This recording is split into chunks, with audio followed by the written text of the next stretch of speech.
One of the most common questions I receive in the comment section of my videos is about Moroha's abilities, and people seem to be curious about how they work. So let's talk about that. If you want more ability explanation videos, let me know and I'll try to make them in the future. If you end up enjoying this video though, remember to drop a like, subscribe, and ring that bell to stay up to date with more Inuyasha and Yashahime content. You can also support the channel over on Patreon. With all that out of the way though, let's talk about Yashahime's best girl, Moroha.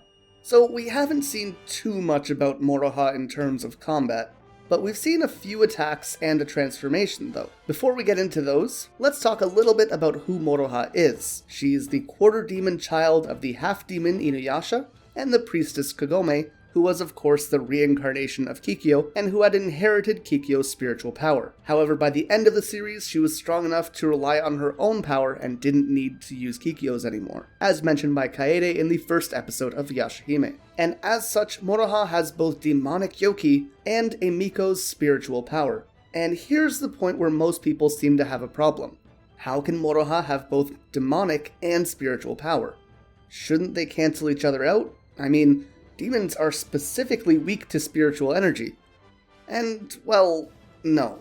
All the way back in the fourth Inuyasha movie, The Fire on the Mystic Island, the priestess Kanade specifically mentioned that something special happens when Hanyo and spiritual power are united. This doesn't apply for when a Hanyo is attacked by demonic energy, but instead when it's fused with it. So rather than the demonic energy being destroyed, it instead merges and creates a unique ability, which is where Moroha's Heavenly Arrow Barrage comes in. When she shoots one of her sacred arrows, it can split into many and break apart into a rain of sacred arrows onto her opponent, which I'm assuming would be the unique ability.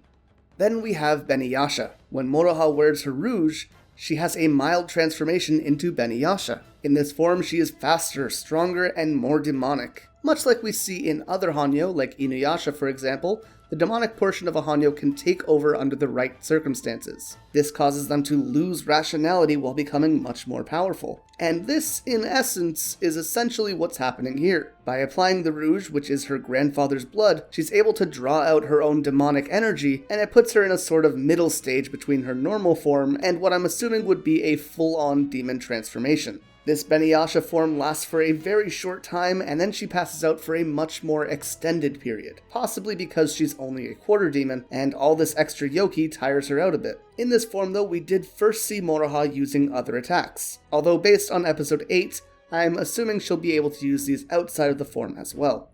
These included the Iron Reaver Soul Stealer and Blades of Blood, abilities which were inherited from her father. The Iron Reaver involves using her yoki to extend and sharpen her nails, sending claws of demonic energy through the air at her opponents. Blades of Blood, on the other hand, is a more long-ranged attack, in which Moroha uses her own blood and launches it as sickles of yoki towards her enemies, basically being an upgraded form of the Iron Reaver in every way, except at the condition of already being injured. Finally, we have Moroha's sword technique, the Crimson Dragon Wave, or the Koryuha. Much like a simplified version of her uncle's Soryuha, Moroha gathers yoki in her blade and launches it at foes in the form of a dragon, this time being red, and in a much more direct path than Sesshomaru's version. And of course this attack comes from her Kurikadamaru.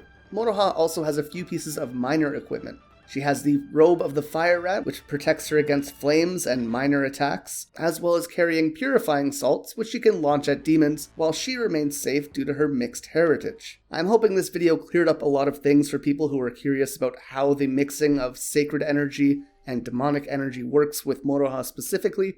Like I said, it's been established, if at least in a movie, that mixing these elements is able to produce something new. And I'm hoping this look into the rest of her equipment and abilities was pretty fun as well. With that all being said though, if you enjoyed this video, remember to leave a like, click that bell to stay notified for more Inuyasha, Yashahime, and Mao content, and a big thank you to our October patrons as always, our Dai Yokai Miasma, our Yokai Lucifina Akuma, our Hanyo Jasmine Morales, Michael Greco, Nega Kitty, Simon Electric, Anthony Hogan, and Randy Moseyman. Thank you all so much for watching, and remember to stay excellent.